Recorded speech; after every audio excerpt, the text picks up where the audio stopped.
got fucking their ass kicked. And I'm doing, and my wife's looking at me like, "Don't be a dick, Cam. Just don't be." I'm like, "I'm on." And then Patty walks by, Patty Maroon. He walks by, and I go, "You motherfucker!"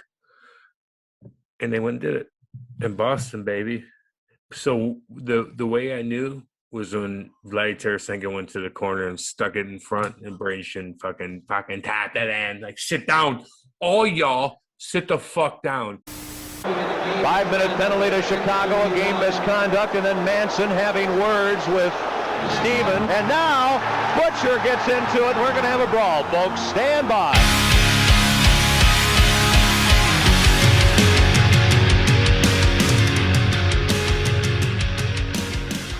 Thank you for coming on. We appreciate you so much. We've been doing the Fourth Line Goon hockey podcast here for a couple years now, and you, Cam Janssen, are officially our first guest. Thank you for coming on, man. How are you doing? I'm your first guest? Ever. Yeah. We decided, I know it sounds cliche, but we wanted to kind of separate ourselves, and also we weren't cool enough to get anyone cool on the show. Cool. I get that. I'll hook you guys up. It's all good. We appreciate it. Yeah, no problem, man. We're just chilling. I had a good day today. My wife was off work, so we went golfing, which is our new hobby. But we're very embarrassing, so we do little video clips of it, and people like it because we suck, which is a good thing. It is. Golf is one of those things where you don't have to be good unless you have people behind you that are better, right? True that. Because then you're holding them up. But I mean, I'm not very good at golf. I started playing myself a couple years back, and I mean, it's fun as long as you have a little bit of time on your hands. You got some good brews and some good. Well, just don't act like you're good, and know where you're at. And all of a sudden you hit a couple good shots. You're like, what's up? I'm all right. And then Kate, as long as you and your significant other are having fun and you jam out and you do your thing, if people are behind us, go ahead in front of us. They all know who we are anyway. Oh, hey, salute ya, see ya, and they go by us. And we're like, whatever, we'll just do our thing, and we figure it out. And so. We have a good time. Have a good time with your girl, and that's all that matters. No one's going to chirp you. Yeah, no, I mean, I definitely let the people pass me because you can tell when they're serious. Damn right. The visors and the real expensive bag. Where am I at? Let's go. Yeah. Okay, go ahead and me, dipshit. Fine, go ahead. We're in no hurry. This golf course is like a club that you said earlier before we hit record. You just bought a new house, right? Yeah. So this golf course is on the property that your house is on? Yeah. Hell yeah. Oh yeah. We got right in front of us. We got I don't know if I could take I'm in my studio right now. We can look over nice little rolling hills. We're 40 miles away from St. Louis, so we're away from everybody. And it's like a hidden gym out here. So we're on two different courses. It's awesome. It's called St. Albans. You can look it up. Yeah. But we took our time. Kate and I lived in Eureka. She had a house in Webster. And when I played for the Blues, we just kind of did our thing. I lived next to my parents for a long time. I bought the house when I had my signing bonus with the Devils when I was 18. And I bought the house next to my parents. And I had all my parties and shit like that. And then all of a sudden, you get married, you find your girl, and you're like, let's go live in the coolest place in fucking Missouri. And we found this cute little area. And it's badass, man. And we figured it out. But it took a long time to get there. But we love it. We love it. Coyotes out here, too, by the way, and goddamn bears. And I fight them off, by the way. Wait, you have bears on the property? Goddamn right.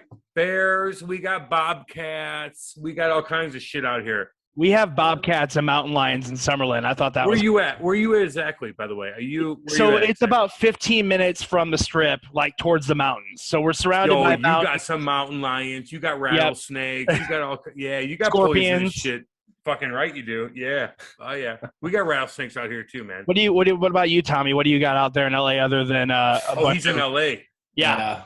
Orange County, LA, whatever you want to call it, close to the Ducks, I guess. You got fancy lads. That's what you got. Yeah, we got you might hear some coyotes out by the mountains, but they never come. No one fucks with you. No, not at all. You got them those deadly Starbucks lines. He's a city boy.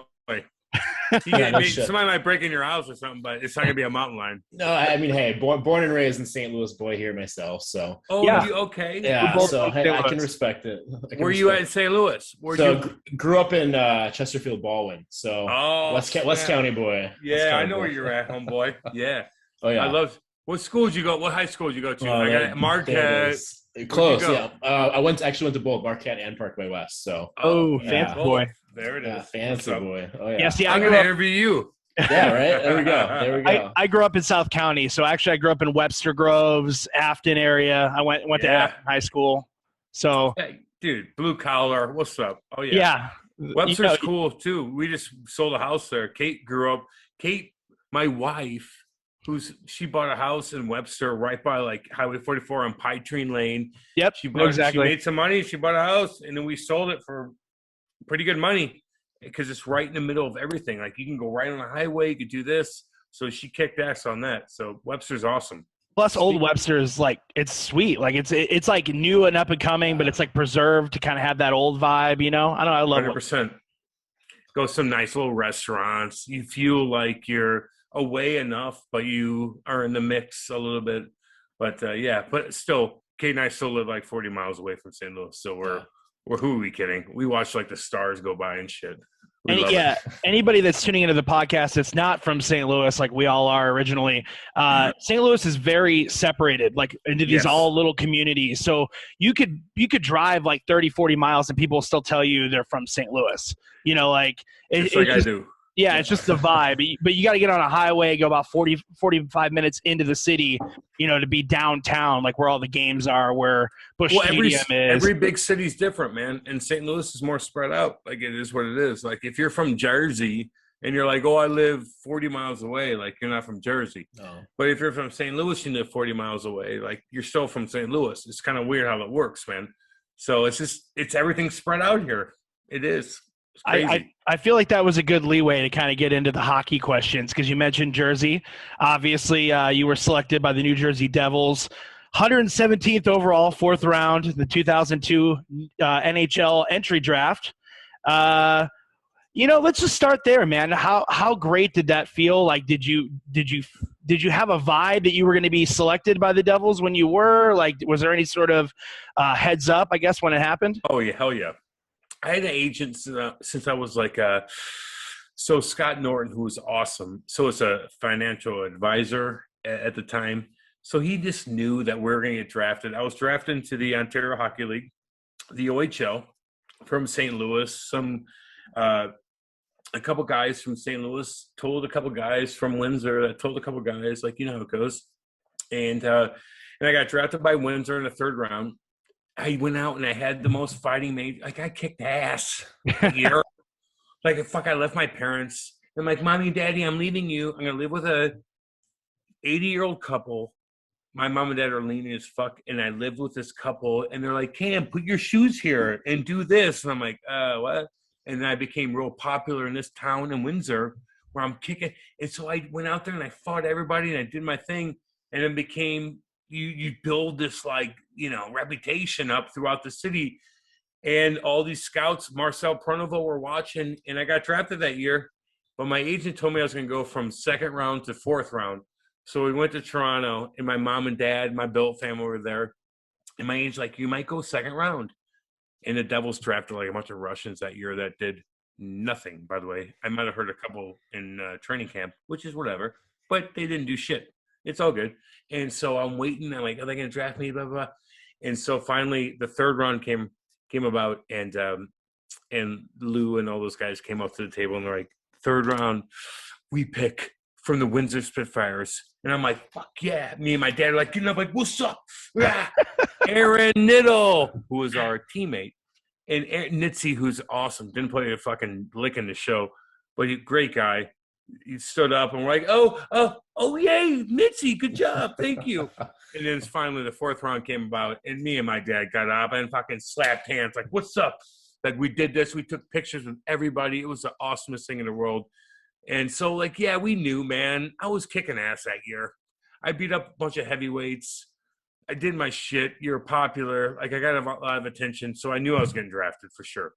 That's awesome. It sounds like you figured out your game early on, right? Do you think that benefited? Like you always hear these guys talk about how they really wanted to hone in on their skills, and then they were told they had to fight. Like, sounds like you knew what you wanted to do. No one told me shit. No one told me shit. I just had something. I was an athlete from Eureka, Missouri that didn't know shit about fuck, and we just did our thing. and I dominated AAA, and the scouts got you, blah, blah, blah, and you get drafted to the O, and then the O, I'm like, fuck, I'm going to start fighting these 20-year-olds. I don't give a shit. My dad's like, you're the toughest. You're the toughest. I'm like, okay, cool, let's go. And I just fought everybody, Brian McGrattan, whoever, and I learned how to get the puck off the wall, and I knew how to hit guys, like fucking get in there so fast and hit guys. And I just knew I had something. So, yeah, no, I was confident as shit. My dad was confident. I kind of knew that 3 years before that, to be honest with you, just in AAA. That's awesome. I'm all over the place. I'm sorry. I was golfing all day, but yeah, that's just how it is. No, yeah. I mean, that answers my question. Yeah. No. I mean, like, I don't think that there's a lot of guys out there that would come at it with that form of confidence, knowing that they're going to make it to the show. It sounds like you figured no one ever did it before me. There you go. My dad was good about pumping me up, though. Like, I was good at skating. He knew who was talking, and I was the first one ever to make it. And my dad just knew that I had something. Like, my family's tough. Like, they're just, go getting. Not that they're wealthy, anything like that. They're just tough. My dad was a wrestler. His uncle, like, they were all tough as shit. And so my dad just knew that I had something. But no one else did, and no one else ever done it. And all of a sudden, your agent's telling you you're getting drafted, and all of a sudden you do. You're like, okay, cool. Yeah, I got to ask. Yeah, no shit. You kind of knew what you needed to do. I mean, 200 plus PIMs every year in the OHL, and then 04, 05, you get to Albany there, and you put up, I think, what was it, 337 PIMs that year? Yeah. Insane. With Brian McGrattan. Yeah, he was getting fucking timeout. Can I say something? Yeah. And I love Brian McGrattan, who is a sweetheart of a human being. Tougher than dog fuck. His lineage, if he was back in the day, he's a Viking warrior, like he's a sweetheart of a guy. And he's sober, and he went through so many different things. But that son bitch, during that year in 04, I would fight guys. He would fight guys. We both had like 45 fighting majors. But he would get 10-minute misconduct by chirping the ref who loved him. He wasn't a dick, but he'd be like, hey, give me that fucking 10. And so he got 551 minutes in penalties, where I only got 337 because he get extra 10s at the end of it. And he knows it, and I'm going to call him out. But I love him. He's such an awesome guy. Oh, God. I never thought of it that way. I guess, like, because I mean, that's wild that you want to rack up those PIMs just to, like, kind of get your name out there, I guess, right? He was so badass anyway. He could do whatever the fuck he wants. But I knew he would do that because we played them like 15 times, and I'd fucking fight him, and we'd go, and he'd be like, this is rough, like, fuck it there. And all of a sudden they give him a 10. I'm like, damn it, I want a 10. Give me a 10. And he just, look, I'm just bullshitting him. He's a sweetheart. He's 6'5". If he walked into any place that you guys go to, any bar you went to, and Brian McGrattan walked in with his fucking tight sweatpants on, with his fucking Nikes tennis shoes, and he walked in with his fucking shade, with his handsome ass kid who's got the same mohawk as he, and he walks in, people are gonna be like this. You're something. Like you're something. You're something of something. Are you Game of Thrones? What are you? And then he's Brian McGrattan. You get my drift on that? He's got the vibe. Absolutely. You just look at him. Hey, you know what though, Cam? I got to tell you though, you got that vibe too, bro. Like you, 100%. I mean, you may not be the 6'5" I don't leave my house, so homie. Viking. I chill. You're right. But you get my drift up. We went to Nashville. So Chaser, Kelly Chase puts on these events in Nashville. So my rich buddies will fly us down private. I take all the fucking boys. When Bobby Plager was alive, we'd fucking take Bobby on that goddamn private jet, put him down. We'd take him to these big events, and I'd put the biggest team together ever, and Bobby would be our coach.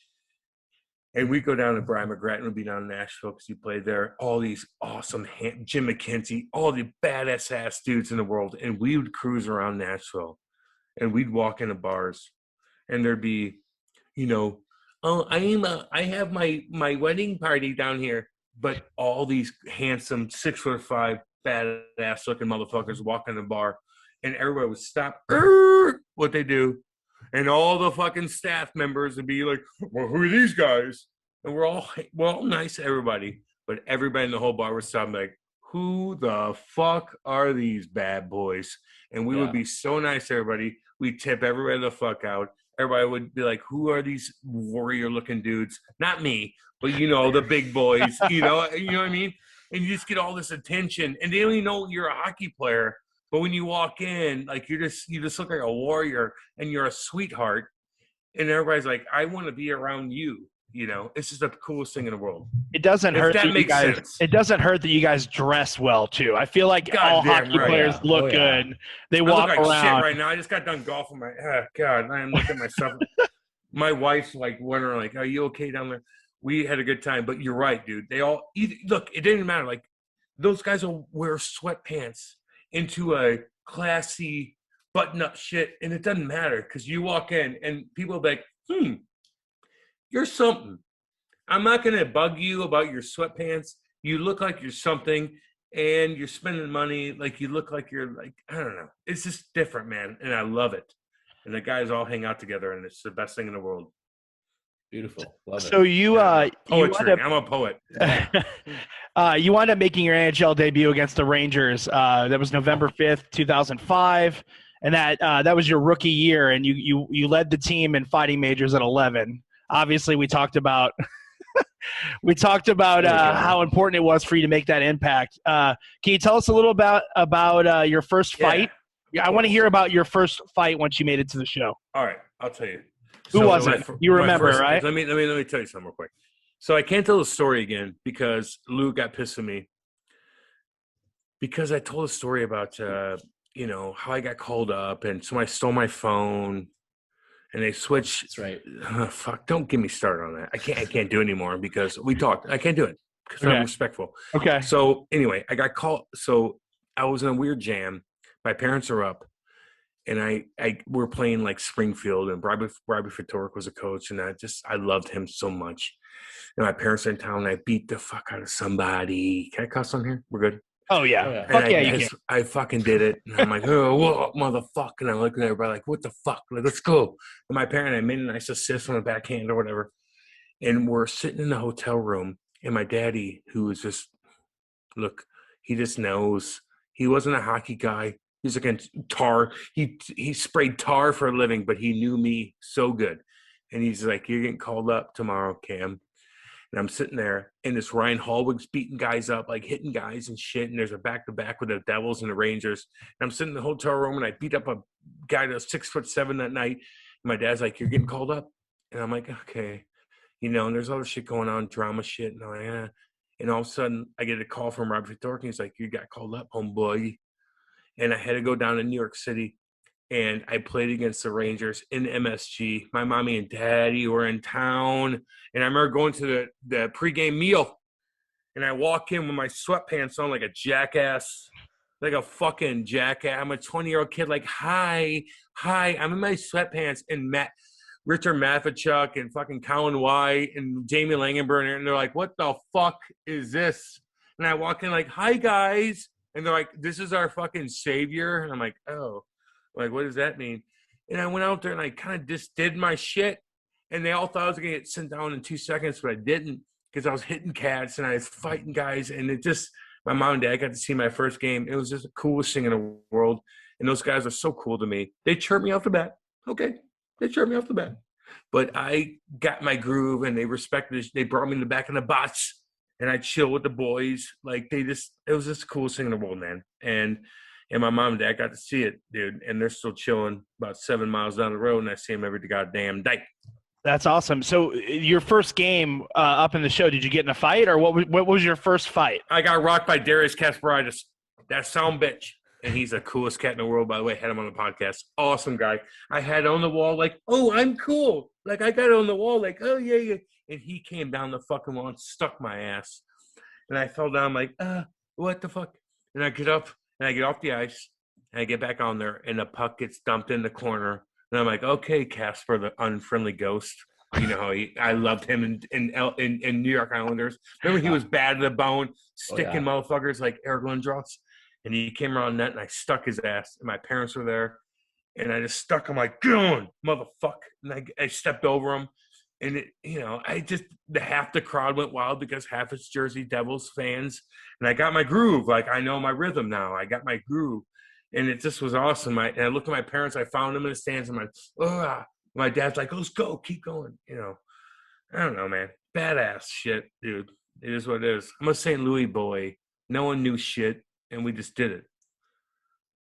There's something about Eureka. I feel like you guys have a lot of tough guys out there. I don't. What is that? What is the air? Why is it that Eureka is like military, like homie? Tough guys. Okay, no, that makes sense. Military shit, dude. Yeah, you're just see that. Yeah, there's some bad boys that are in the military, man. That are way tougher than me, and I get attention in Eureka and shit, but the military cats are the bad boys, and I grew up with all of them, and we fought each other, and we wrestled together, and we played football together, and they were so much tougher than me, and I just did my own weird thing, but they went and fucking did their shit, and it was badass, man. And I don't know, so you find a way to just try to challenge them, but you can't, but you just do your own thing, if that makes sense. Did I cut you guys off with that? No, it's no, you're doing your thing, man. Absolutely. I get emotional, damn it. No, and we appreciate that. We appreciate it. Hey, we don't want to like make this like a formal interview. That's just boring. We're just hockey dudes. We grew up in St. Louis. We love tough guy hockey. We dig old time hockey. So this. You're the perfect Look at my guy. wife. Look at my wife with the puppies right now. You see them? Yeah. Oh, we see the puppy. I see the puppy. Yeah, she better take a dump because she's gonna do it in the house. Your wife? I hope so. What kind of dog do you have? What kind of dogs do you have? We rescued 2 of them. Oh, we nice. rescued doggies, man. So we got these 2 little babies. They're the cutest things in the world, and we just take care of them. God dang you! We take care of them, and it's the cutest thing in the world. We love it. Well, how's I mean, obviously now a lot different than when you're playing days. How's married life as opposed to being a bachelor in the NHL? You're funny, man. And I was playing in my home, dude. All right, I'll explain it to you. I don't give a shit. And Kate knows, because I'm pretty crazy on the radio and shit. Doesn't matter. But when I played here, let me tell you, I bought the house when I was 18. I signed for $250,000, and I'm like, fuck this. So I was living in this blue collar part of Eureka.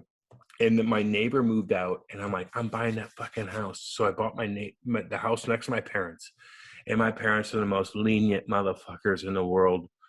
And I would do crazy shit over there. My dad would come over and be like, okay, you good? Like, are you okay? Like, do you need this? What do you need? And so he just figured it out. I had money. I took care of them. But it wasn't like I took care of them, but they took care of me too. So I was freelanced when I was 18 years old. I had all my fucking high school buddies come over, and we'd party at my house, and my dad would come over like 6 a.m, and I'd be like this, like, oh god, and my buddies would be sleeping, and my dad would get up, like, get up, like, what are you doing? Like, what are you doing? Like, it's the funniest thing in the world. And we'd have to take our trash out or something. That shit that you just don't know when you're 18 years old that you have to do. And my parents would always just be there for me. But playing in my hometown, man, it made my career afterwards 100%. Like, if I didn't play here, no one would really know you that much, But getting traded here was the best thing ever. And like, my wife is so funny. She's taking the doggies out. But yeah, my parents watching me next door was the funniest thing in the world. And I would have parties and just crazy stuff going on, but they would always be there to kind of like keep everything in line, kind of like, oh, do you need water or something? It was great. But look at this, right? Hi, say hi. Say hi, everyone. Oh, there we go. Is she taking a dump? She got to take a dump. Please go potty. Please. Yeah. It's rad that you bring that up about St. Louis, because I think that the 3 of us can all agree that in St. Louis we, as fans, tend to gravitate towards the tough guys, right? Like, I mean, we dig those like, gritty, hardcore dudes. That's why we started this podcast. It's why it's named Fourth Line Goon. Like, we dig that kind of mentality. I didn't even realize it growing up, but I would look up to these players, even Backus, for being a captain of the team, is such a gritty dude, like such a hands-on player. And I mean, you kind of fit right in really well there. Like, I mean, not even close to him. Can I explain something real quick? Let me stop you real quick. Yeah. Backus is he is so awesome and classy and cool. Way better than me. But let me tell you how to get in hockey in St. Louis. My parents would take me to Cardinals games, and I'd be like, oh, cool, yay. And Busch Stadium was lovely. And it's like, oh, the arch. Oh, cool. Oh, a hit happened. I'm like, oh, give me a fucking hot dog. Give me something. But my dad, no, listen to me. But my daddy would take me an hour and a half away to the Blues games. And he'd take me early, and I'd go by the fucking glass in the early 90s. And the buddies would be cruising around, and they fucking hit their stick. And I'm like, whoa, these guys are fucking bad boys looking. Like, what the fuck is this? And I was a kid, and then all of a sudden, Twister would fucking do his shit like, what the fuck? And spin his fucking helmet like I'm the bad motherfucker. And he'd piss pump somebody so bad. And I'm like, what the? Oh, my word. Like, and he'd take his fucking shit off. And all the women would be like, oh, God, I love you.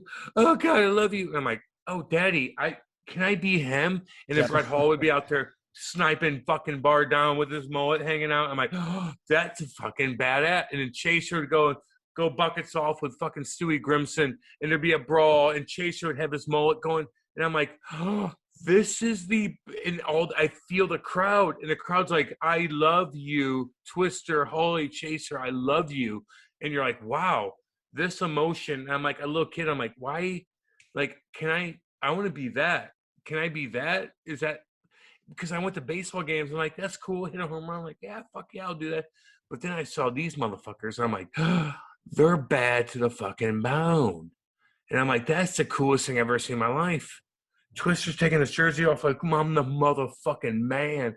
And then you see him places, and women and people be all over him like, yeah, can I be him?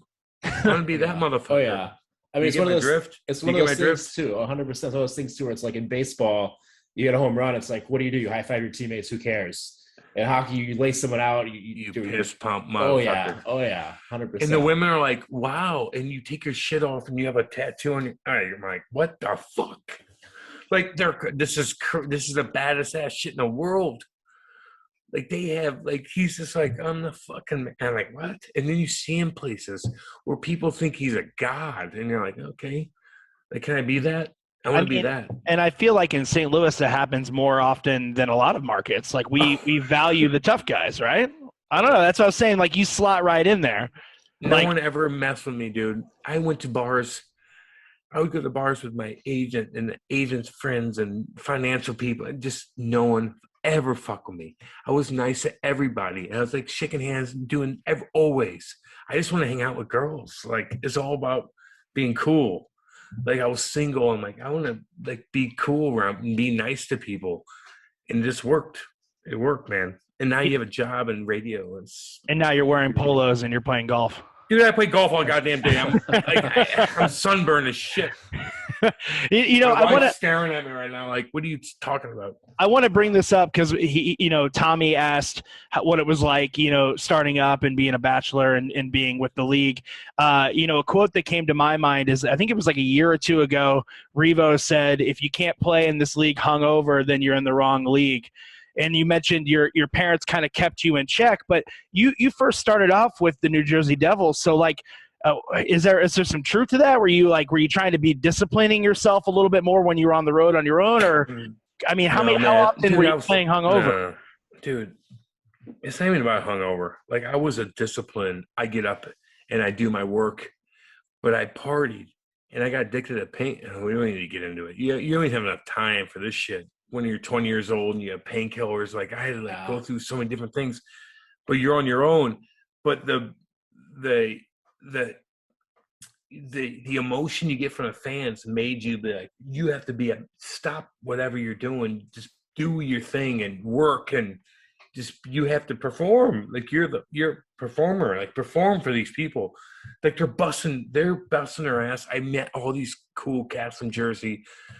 These police officers that just bust their ass and they pay for tickets, and I'm like, oh my God, I'm going to perform for you. I don't care if I feel like fucking shit because I'm addicted to painkillers or whatever it is. I'm like, I'm going to perform for you because I just know who you are and you're listening. And I love the attention but it was hardcore, man. It was. And the painkillers kind of got me a little bit. Don't get me wrong, but you get through it, dude. Like, you're making money. You need to get over it. You need to find a way. And I did, but it was hardcore for sure. So you fed off the energy from the fans to kind of. Oh, goddamn right I did. Yeah, dude. I would go on the ice, honestly, in warm-ups, no bucket. Well, in Jersey, I had to wear a bucket and tighten it up because Lou would make you. Yep. So you just spin your stick around. You look at the warm-ups, and there'd be fans there that you would bring to him, like, well, I'm going to do something for you. Like, and you spin around, and you look at your buddies again, and like, I'm going to do something. You'll see. And all of a sudden, the first shift, you go out there, fucking buckets off. Let's fucking go. I'm going to do this. I got my girl in the stands. I got my fucking parents. If my mom and dad are in the stands, I'm going to do something. Like, if my mom and dad are traveling that far up, they follow me everywhere. They spend all this money on me. I am going to perform for them. And it just was such a cool feeling. And all of a sudden you do a good job and you get a good shot on goal and you're hitting guys and you're on ESPN the next day. And, you know, your buddies are in town. You're like, yeah, I feel good. Let's go. You know, I feel good. Well, let me ask you this then. So, you know, knowing those days are coming, or knowing maybe the night prior, the last time you played a team, there's a scrum at the end or a questionable hit or whatever, and you knew that game you're playing, there's going to be a fight. I'm going to be the guy dropping mitts. Like, do you do anything to prepare for that, or is it just take it in the moment? Oh, goddamn right. What's that look like? Look, that's every night. Okay. So let me explain. The most intimidating time for me wasn't right when I went on the ice, where I'm like, I don't give a fuck. Like, fuck everything. Like, everything's away. I don't give a shit who's in the stands. Like, the national anthem comes on, I'm like this, like, fuck. Like, who I got? Like, let's go Eric Goddard. Let's go Johnny Scott. Let's go fuck whoever, Boogie, which I never did, thank God. Or whatever. Like, Gillies. It doesn't matter. But the day before or the day of, when you're sleeping during the day, man, where I'd be like, you're sleeping during the day. And sometimes I was so messed up on different things where we don't have time for it. But as far as the stress level, I'm like, I got to fight this motherfucker. I'm like, what am I going to do? I'm going to grab him like this. Do I go left on him? He's a lefty, so I go left on him. Or do I do this? Like, what do I do? Let's look at his fights up, blah, blah, blah, blah. Like, what do I do? Okay, he does that. Like, goddamn. Okay, fuck it. I'm sleeping. Who cares? Let's go to bed. Boom. And then you're like, and then you wake up. But then once that puck drops or the national anthem comes, I'm like, I don't give a shit. Let's just go. I don't care what he does. He throw left. Let's just go. My mommy and dad are in the stands. I'm fucking going. Oh yeah, I know, it was hardcore. So if you had to say you had a signature move when it came to fighting, what do you think your signature move is? My style, just my style. It's not a signature. I didn't do like a cross kick on somebody like a fucking Power Ranger. But I was just like, no, I know what I got with you, motherfucker. Let's go. Like, what do we got? Okay, you got me by 6 inches. I'm gonna do this then. I'm gonna hold. I'm gonna get my grip. I'm gonna wait. I'm gonna fucking wait. And let's go. Boom, boom, boom, hit me. Okay, now I got my groove. So if you watch my fights, man, especially with me and McGrattan, just watch them. Sometimes I didn't get my grip, and I just wait, and I'll eat punches, and I'll wait, and I'll fuck that. Let's go. Like, I got you. I'm making a fight out of this. Fuck this shit. I'm going to be a warrior. I'm going to make a fight. Let's go. Let's go. Hit me on that. Let's go. Boom. So do you think you built off of getting hit first? Like, would you want to get hit first? No. I'm gonna get my fucking grip. Okay, okay. The grip is more important. 6'5". Okay. 6'6". I can't get my fucking grip. They're like this. They're like, "Come on, Cam, come on!" And they'll be like, "Boom!" And I'll miss. And I'll be like, "Fuck!" You know, I'm scrambling. They're fucking pitch pumping me, and I eat it. You just gotta eat it, man. Watch the fights, homie. They're all there. They're on YouTube. Watch them. Well, clearly you're known for your fighting. We've talked about, the first fight in the NHL, but it looked like it took you quite some time. It took you about 2 years to get that first goal, right? Oh, Lord. I got to bring it up. It was February 24th, 2007. I'm sure you know the date. Lovely. You scored your first goal, and it registered your first point against the Washington Capitals. So it says here that it was your 82nd NHL game. and that this is a record for the most games played by a skater before recording his first NHL point. I have 2 questions for you here. Is that true, and do you still hold that record? It's probably embarrassing as fuck. I mean, I don't know. I probably do hold that record because it's embarrassing as fuck. But for me, if I have to build my own confidence up, because I like to chirp myself, because I always look at it like how everybody else chirps me, because you have your own radio show, you have your own podcast, you're doing podcasts, everybody beaks shit, but they love you. So that's like part of the beaking process. But if I were to look at it in my own like sense, I'm like, my mommy and daddy were there, and it took me a long time, but why are they playing me? Because I'm doing something. I was smashing motherfuckers, and I was beating cats up. And Lou wouldn't play me if I wasn't doing something. But then all of a sudden I get the puck on the wall and I go top titty with it. And Ovi could have back checked. And this was perfect for like, I don't know, my own little like storyline. My mom and dad were right behind me when I have a picture like this, like, and I'm celebrating. Like, it just worked out, man. So sometimes you feel like you're down and out, but really you're doing okay. And shit happens for you in a positive way. Just hard karma is always there, homeboy. So that first goal was a beauty, huh? Fuck yeah. Oh, yeah. And Ovi could have fucking back checked. He could have back checked and stuck my ass, but he didn't. Yeah. He's a great guy, by the way. And Erskine tipped the puck, maybe. John Erskine, badass son bitch, too. I love all these guys, man. They're all cool, dude. They are. They're all cool as shit. I pulled up that goal before we did our podcast. It was like, yeah, that's Selly. It was like, I've done this before. Like, no, I didn't do it before. Yeah, I know. You were just like, yeah, let's go. I got this. I feel like I'm Jesus. I don't know. Like, and my parents were right behind me, and it's just like, it was just cool. Perfect. I just knew they were there, and I didn't know what to do. That was a organic celebration. Oh yeah. I usually do crazy shit. That's awesome. So yeah, I mean, you really can't compare to that first goal, right? I mean, that's just a vibe that not very many people in the world will ever understand or appreciate. But as you mentioned earlier in the podcast, another great feeling is to go back and play for your hometown. So, it says here that what was it? You were traded on February 26, 2008, from the Devils to the Blues. Once again, we talked about how you knew that you were going to get drafted. A lot of players these days are saying they don't know when they're getting traded. Did you have any sort of say in this, considering it had to do with St. Louis? Fuck no. Really? No, Lou did me a favor, dude. He Okay. didn't have to do anything with me. I was on a cheap contract. Like they brought Ashy in, Aaron Asham, who is a sweetheart of a human being. Love you, Ashy. And he was taking my job, and I just remember, like, I was just in a bad spot.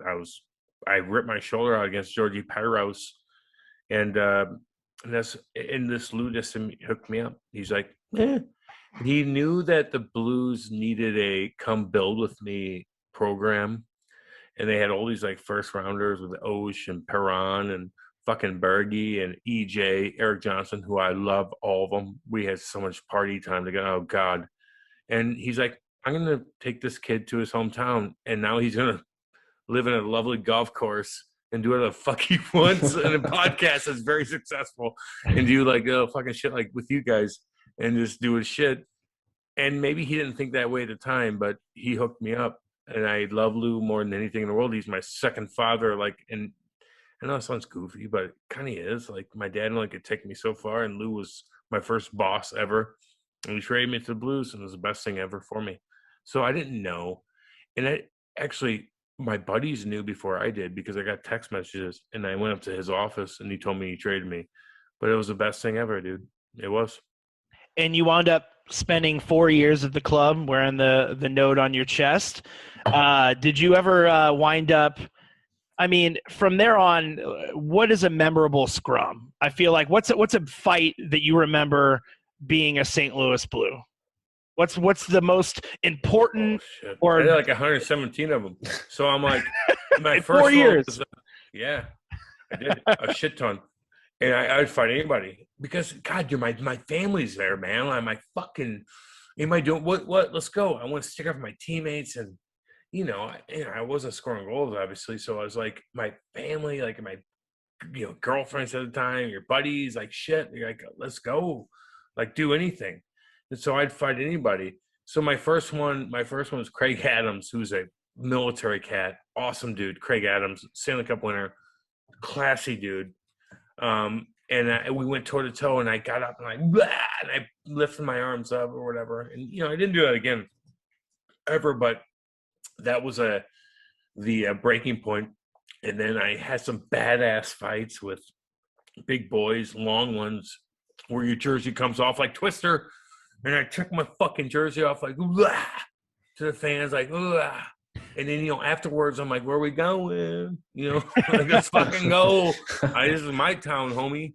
Like, let's all my buddies. Like, I had two different lives, homie. Like, I had my hockey people, and then my buddies and your friends and your girlfriends or whatever, and you take care of them, and they would mix with your buddies, and you'd all go out together. So it was your town. Where's your favorite spot? Obviously, we all know OB. It's all different now. It's all different now, homeboy. You didn't have There's a particular bar. Going on. Yeah, true. There's shooting going on. Like, it ain't the same. I live out 40 miles away now, so when people want to come hang out, they come to my house and we do our thing. It's just not the same. It's just different. But back then, man, like some of the bars were badass.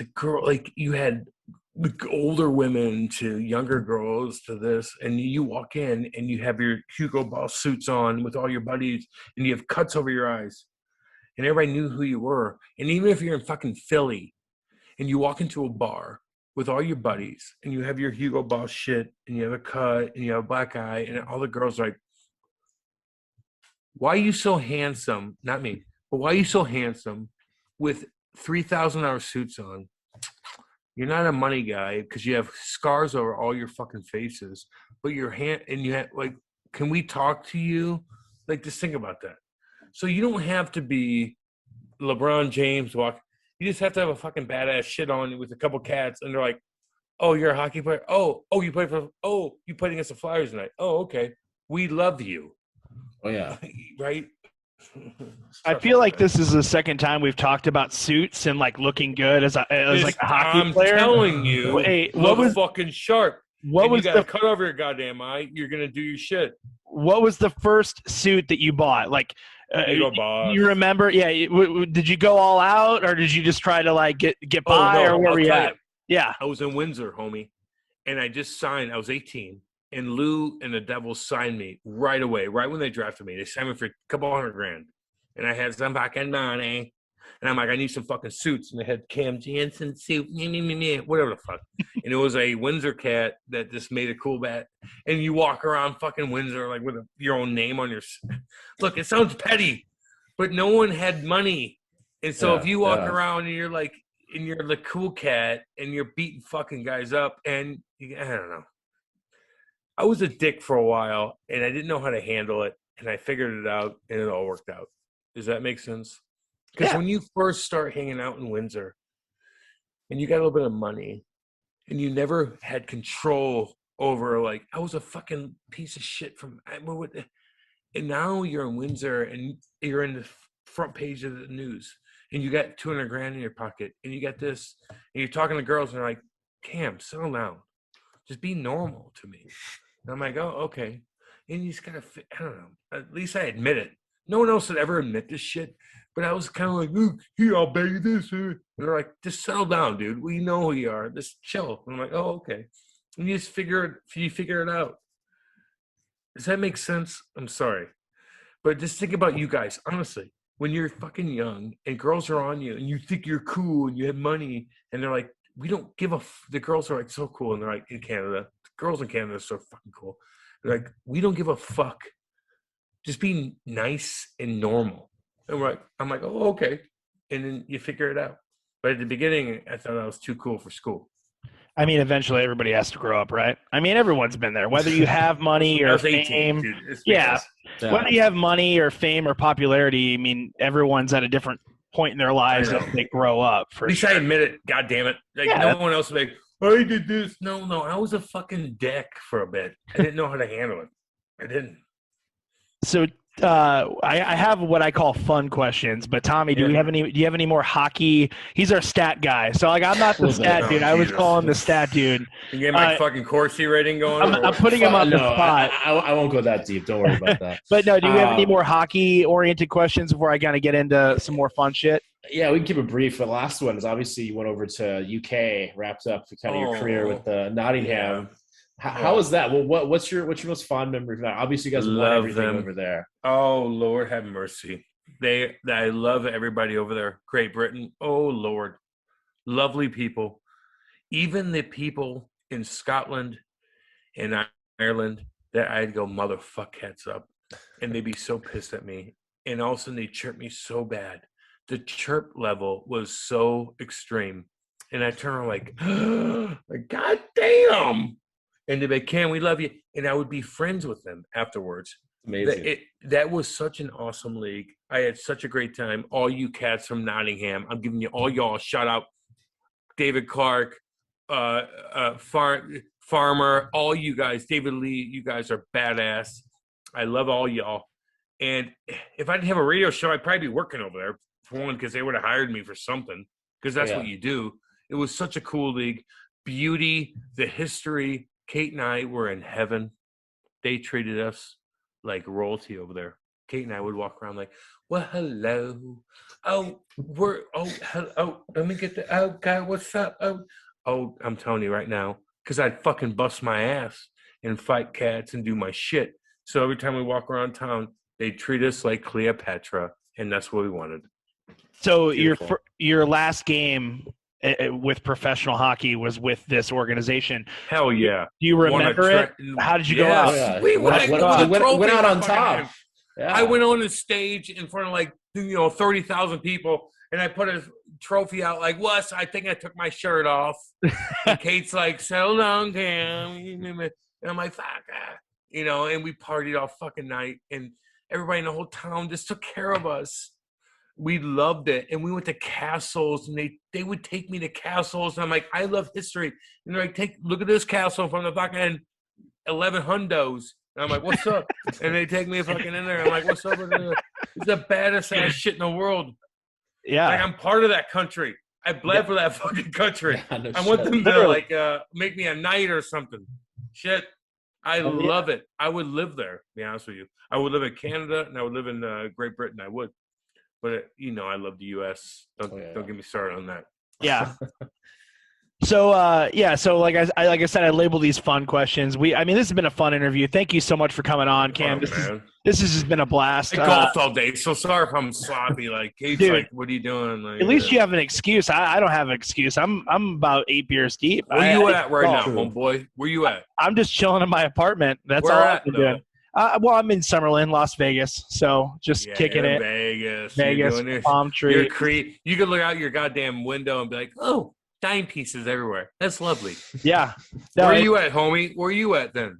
L.A. I'm pointing at you. Oh, Jesus Christ. Are you in a one-bedroom apartment for like $8,000 a month? Yeah, pretty much. That's the best way to put it. Where can you go that's less cheap and you could just do or cheaper that you could find a cute little area? You gotta get to LA though, like that environment, right?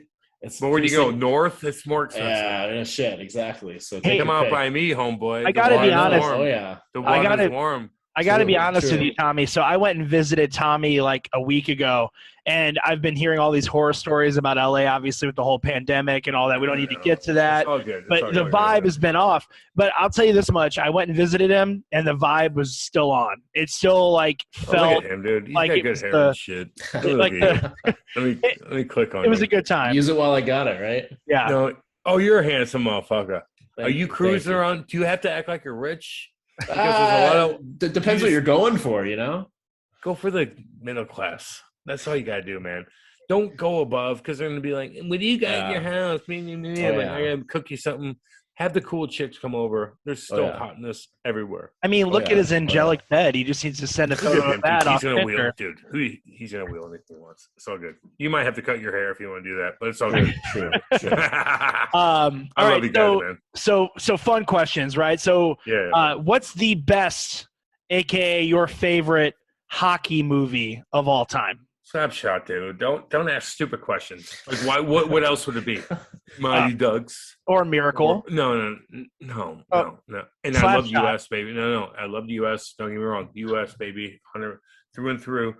Slapshot is the best comedy ever. Not Agreed. just the best hockey. It's the best comedy ever. It's hardcore as fuck. And it's kind of realistic. Look at this new documentary coming out with these hardcore cats from fucking U-Haul, baby.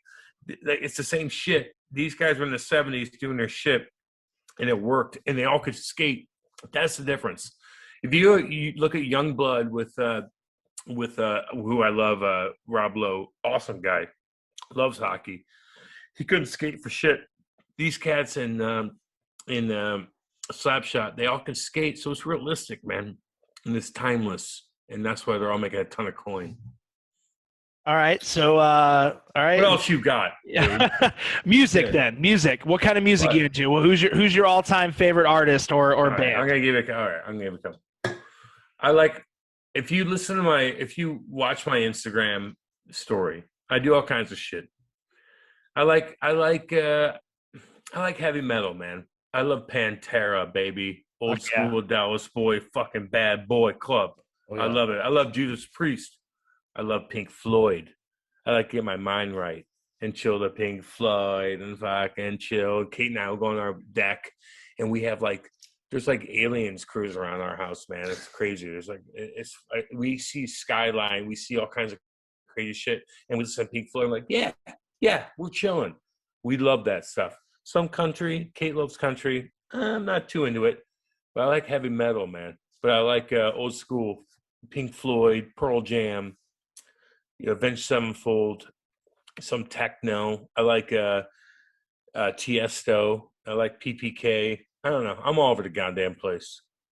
Why do you feel like most hockey players don't really gravitate towards heavy metal? Do you think that has to do with your personality in No, general, it's just just being age. an aggressive player? No. Or I mean, because you always hear it's more like pop and country, right?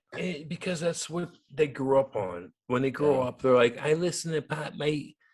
Because when they have fun with girls, it's in 6th grade, 7th grade, it's all about pop music. When you're at your buddy's house or it's pop music, and you think about fun stuff with different girls and shit, and you're like, oh, that's cool. That's what I remember. But for me, I did that, but I also went down the rink I gotta fight this guy that's 6'6", and I want this motherfucking Pantera on, baby, because I gotta do my shit. Let's go. But then I want to wheel that hot girl afterwards. So I like that song too, because it reminds me of wheeling a hot girl afterwards. All Am right. I confusing? Sorry. No, not at all. Makes total sense. Dude, I love Pantera, and I love that mentality. It's always interesting to me to find out if someone's a more aggressive player or how it is, what they listen to, because the locker room could be split, whatever the deal is. Kate and I do. It doesn't matter what they listen to. It matters what we listen to. It matters what you listen to. What do you like? How about you just find your little way and chill on your back deck? You put your fire on. Now it's going to be a little bit of fall. You get your mind right. Do you like Pink Floyd? Do you like this? You got country? Who gives a fuck? You and your girl chilling out. You kick your goddamn feet up with your doggies or your kids or whatever the fuck it is. You have your fire going on, and you chill, and you look out into the wilderness, and you just be happy. That's what the fuck it's all about. Nothing else. Yeah, agreed. No, I always feel like Pantera is perfect barbecue music. Like when I'm grilling, I want Pantera on. I got the sleeveless shirt on, the party shorts, got the beer flowing. Yeah, it scares the neighbors. It scares the neighbors. Don't get me wrong. But when I'm had my headphones on and I'm cruising around the house and I'm cleaning the litter box out with my little baby kitty. Here, come here. I love baby kitty. This little baby. If I gotta clean her kitty box out, I'm gonna listen to Pantera because I gotta be get this out. Oh, I love that. You know what I mean? That's great. And then so my last question is kind of tying into St. Louis a little bit and your time on the East Coast. Obviously, we all know about a little thing called St. Louis style pizza, Emo's Pizza, Cecil Whitaker's, Alicia's, you name it, thin crust. No Bacardis. Don't mess up. Joe Bacardi's is a good time. So mess up. You're a connoisseur. How do you feel like it stacks up to East Coast pizza? Are you a fan of St. Louis style? No. Go. I lived in the East Coast, homeboy. It's the best food I've ever had in my life. I love my Joe Bacardi's here in St. Louis. We love the blah, blah, blah, blah. It's all good. but people in the East Coast have the best food ever in existence. The bagels, the bread, the everything, the pasta, the the meat. I think maybe would be in St. Louis, Illinois area because we got some fucking badass cows going on. We do our shit. But if you want to have some shit kicking fucking food, seafood to pasta, you go to the goddamn Northeast and you go to Jayzy and you do your shit. Kate and I crave our buddies' places.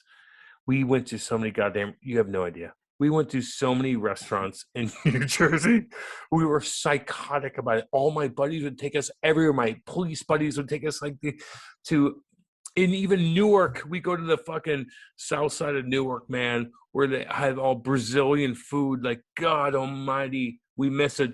The best food in the United States is on the East Coast, and that's a bottom line. And you can quote me on that. You Jersey boys, New York, what's up, baby? Connecticut, I'll give you all y'all a shout out. You guys are the best of the best. The best pizza, the best dough, the best bagels, the best pasta, everything. We love y'all. Well, that answers my question right there. I think the last one I have here, we're pretty much wrap it up. Obviously, 2019 Blues win the cup. I ran into you afterwards. We think we're both a little blasted, but I mean, when you were there, I remember that. When you were there, I mean, describe it from your eyes, like how it went down. I mean, and also, did anyone try to fuck with you or mess with you at all in any capacity? The Blues thing? Yeah. Well, what were we talking about? Patty's party or what? Well, let's say in Boston. What were you talking about? Are you trying to dig into something here? No. So directly in Boston, after Game 7. So Tommy was at Game 7 in Boston. Oh, okay. He forked up. That's why I didn't know what you're talking about. We're talking about Patty's party because no. We're talking about the parade. That's the story. Kate got so pissed at me about that. Are we talking about that night where I do TV all goddamn day? With Frankie Cusimano on Channel 5, who I love to death. I was partying all day. And I had to travel up to Kate and I. So they're going to put – Channel 5 was going to put us into a fucking dormitory with other people. And Kate and I are like, no, we ain't doing that. We'll spend a G-note and we'll fucking sit in a fucking badass hotel looking over the goddamn thing. This is our time too. But we love Channel 5. But we're like, we don't – I don't share rooms with anybody. I just don't. Unless it's my wife. So anyway, we were going pretty hard that day, and I had to work all goddamn night.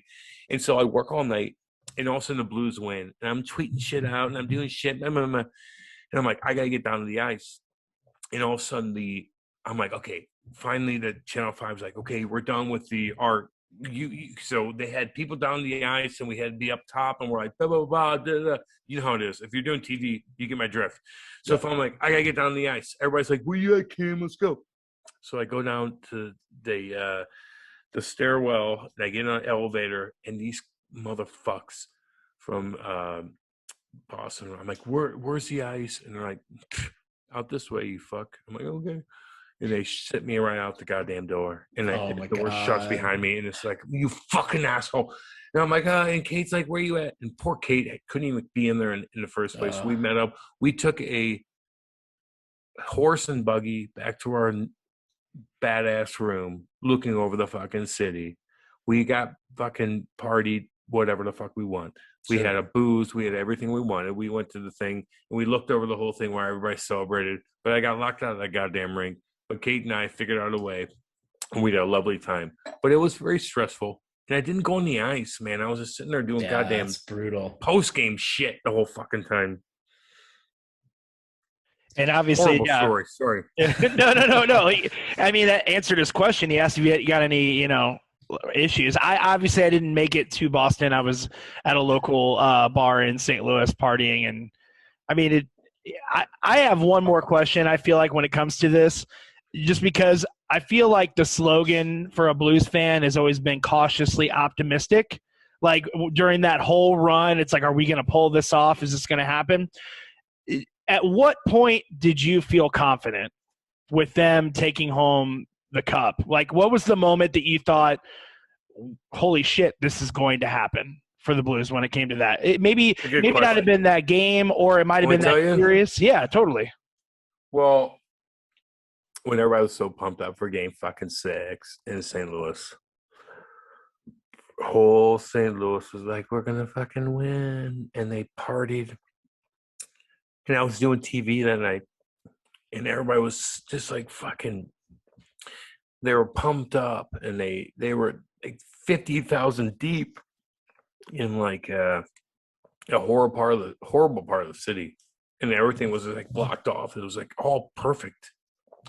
The cops are there. Everything was just so perfect. It was so perfect. But perfect don't mean shit, homeboy. Nope. It don't mean shit. And they got fucking their ass kicked. And I'm doing, and my wife's looking at me like, "Don't be a dick. Don't be a dick, Cam. Just don't be." I'm like, "I'm on." And then Patty walks by, Patty Maroon. I remember doing post game on Channel 5, like classy ass shit. And I'm like, bah, bah, bah, bah, bah, bah, bah, bah. And I see Patty walk by, and he's pissy fuck face. And I look at him and I go, "What the fuck you doing?" I go, get up, boy. Like, get the fuck up. And he's like, what? Not that it did anything, but I just yelled at him. I fucking yelled at Patty. And when I was so pissed, they got their ass kicked. And all these people, it was raining, and they got fucking shit on. And all these Blues fans, I'm like, oh, fuck. They're going to be fucked again. Like, oh, no. Like, these Blues fans, I can't even go to the gas station, man, and fill my goddamn tank up without talking about it. And I love it. But fuck, I couldn't handle it anymore. And I remember Patty walking by, and I just fucking chirped him so bad. And everybody's like, "What Cam say there?" Yeah. And I'm like, fuck off. Like, who cares? We're not on air. You're fine. And then they went to Boston and did their shit. But I just knew after that game, when all the boys were walking by, I'm like kind of chirping them like a dickwad. Like, honestly, a dick. And I was just like, fuck. I was so pissed. Like, I felt like I was just, like, I'm in it. Like, I'm talking to Patty all the time, like, fuck, you're good. Blah, blah, blah. We're doing it. Like, he was, bummed out here, And then you see these guys walk by, and, like, my family was there. People were spending fucking $2,000 a ticket to see it. $2,000 a ticket to see it there, and they get fucked up. Yeah. They got fucking their ass kicked. And then Patty walks by, and I go, "You motherfucker." And they went and did it in Boston, baby. So the way I knew was when Vladdy Tarasenko went to the corner and stuck it in front, and Brayden fucking tapped that in. Like, sit down. All y'all, sit the fuck down. We're all in the stands. My wife was next to me. I didn't have to do any radio shit. I'm sitting next to all the guys sitting out. My wife, everybody, we're all sitting there, and fucking Brayden score. Like, I hit everybody like, fuck this. We hear everybody, we're like, I go, get dressed. Get all dressed, boys. And they go down to get dressed. We're sitting with all the cat, because Boston's such a dump, by the way. Yeah. Your fucking stadiums are fucking, your rink's a dump.